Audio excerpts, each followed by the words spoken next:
Pernah punya pacar atau enggak? 1, 2, 3.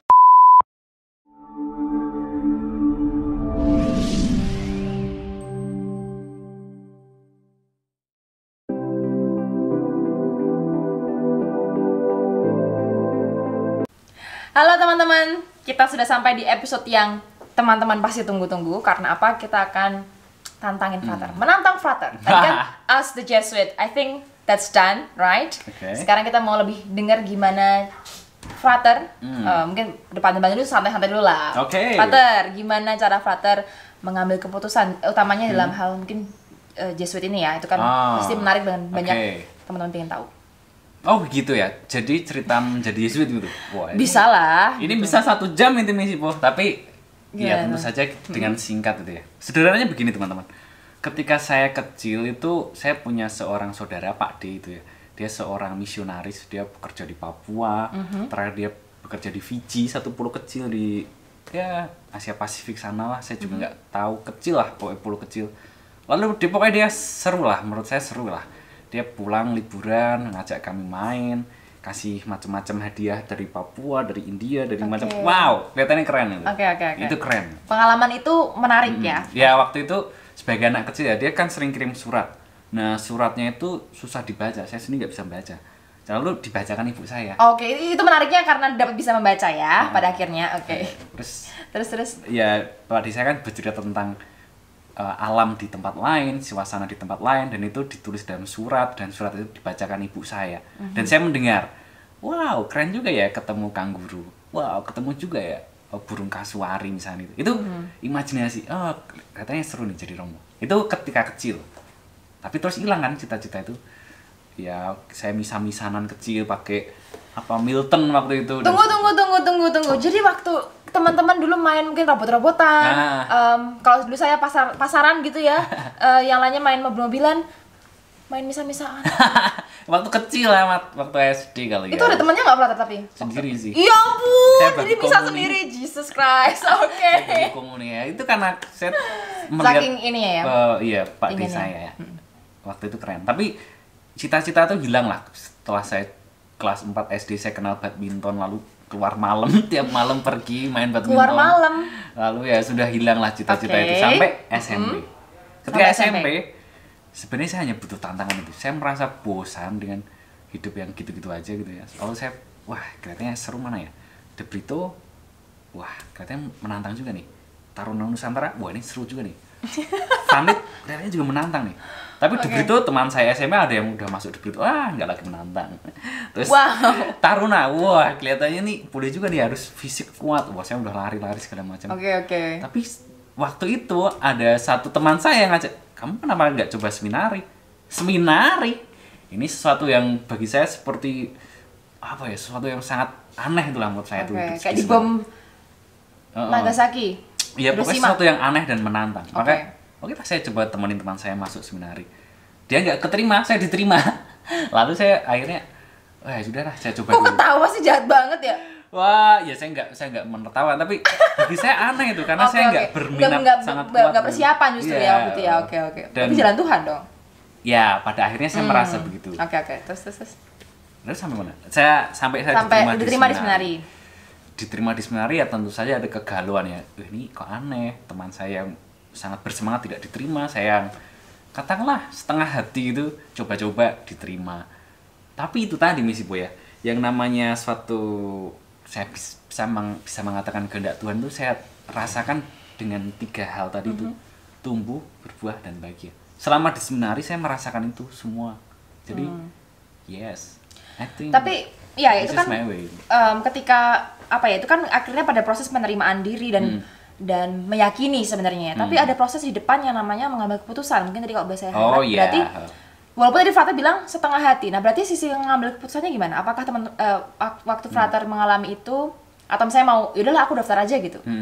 Apa yang motivasi? Apakah aku karena yang penting aku terchallenge dan ketika ini terbayar, ya aku ambil. Aku menikmati itu atau gimana? Ya waktu itu memang cara saya mengambil keputusan di masa SMP ya sederhana itu sih ya. Saya pengen tantangan dan saya melihat seminari memberikan tantangan. dan saya ambil, saya jalani semua prosesnya dengan sebenarnya sepenuh hati juga sih, mengisi formulir dengan jujur apa adanya. Enggak, ini kayaknya karena biar kalau yang di view siapa terus tetap aman deh.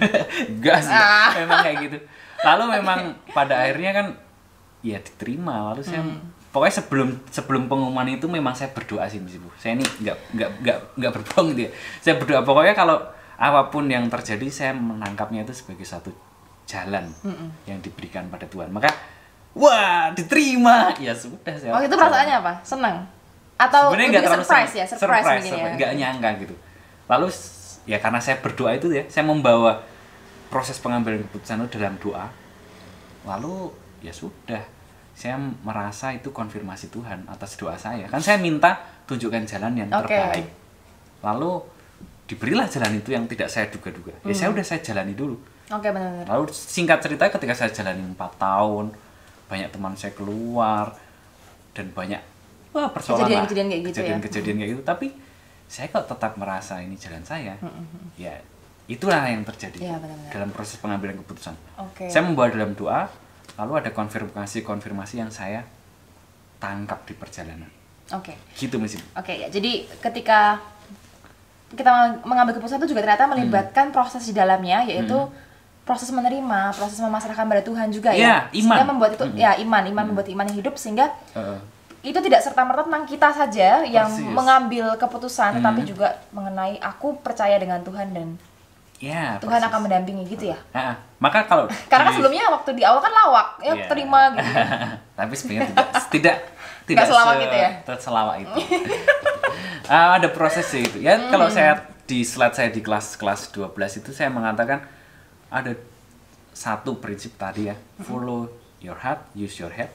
Yang kedua, 2 syarat. Yang pertama melibatkan iman, dan yang kedua melibatkan keseluruhan diri. Artinya ya keseluruhan diri kita, hati kita, pikiran gitu kita, kehendak kita semua arahkan untuk mengambil keputusan yang paling baik. Nice, super nice. Nih kalau ada di ajang talk show mungkin udah keren banget ya. Ya kita bikin talk show nanti. Seri selanjutnya. Oke. Nah, Frater tadi saya udah terlanjur utang sama teman-teman di video ya kan. Kalau saya tuh mau nantangin Frater gitu. Gimana nih tantangannya nih? Jadi tantangannya tuh Frater harus jawab pertanyaan dari saya cepet tapi. Cepet. Jadi 1, 2, 3 jawab. Oke. Ada berapa pertanyaan? 100? Oh. Berapa? Kan kayak pemilu ya, pertanyaan 100 kayak polling gitu. Kayak kita coba tanya ya, ini sebenarnya tadi Frater kalau punya tantangan, Frater tuh ditanyain sama saya dan harus jawab cepat. Sebenarnya saya juga punya tantangan karena tadi selama Frater cerita, itu saya di sini brainstorm pertanyaan apa yang harus saya munculkan gitu sebenarnya. Tantangannya satu sama nih, ya kan? Kita mulai ya. Kita tantang Frater dijawab cepat. Jadi harus jawab dalam hitungan ketiga ya. Frater, waktu misa sendiri itu sempat malu atau enggak? 1, 2, 3. Pernah malu. Pernah loh guys, pernah. Kenapa malu? Waktu misa sendiri tuh kan? Iya. Waktu pasaran-pasaran itu kan? Oh ya iyalah, kan juga lucu gitu ya. Tapi ada perasaan malu juga sih Miss Ibu. Ada. Ada yang nontonin nggak waktu itu? Iya, kakak saya sih paling diajakin gitu sama kakak saya. Diajakin? Ini ngapain? Oh gitu, oke. Jadi sisi malunya di situ ya, karena kayak sempet di apaan sih lu gitu ya? Sok-sokan sih lu gitu. Kayak gitu-gitu lah. Oke. Lanjut ya, kita ke pertanyaan selanjutnya. Pernah punya pacar atau enggak? 1, 2, 3. Pernah. Waktu kok SMA. Ini jawabannya semuanya shocking ya? SMA kan udah pacar? Belum ya? Belum seminari ya? Nah inilah, saya tambah sedikit cerita boleh? Boleh dong. Iya, waktu itu saya pernah sih, ketika pacaran tuh ketika SMP sih ya. Saya pernah 2 kali mungkin ya. Tapi, ya gimana ya? Ya sebenarnya bukan pacar dalam arti yang seperti sekarang ya, romantis dan seterusnya. Lebih ke teman dekat yang ya kadang-kadang jadi teman curhat dan seterusnya, tapi memang kami merasa saling berpacaran gitu. Tapi ya itu ketika setelah masih seminar pasti udah lupa deh bahasa-bahasa yang harusnya digunakan gitu. Oke, terus cinta monyet gitu lah. Cinta monyet.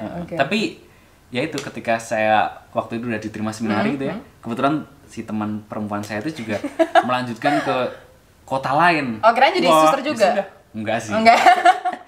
Katanya sih mau begitu, tapi saya nggak percaya. Tapi itu. Oke. Ya sudah, dia ke kota lain, ya sudah saya ke kota lain juga.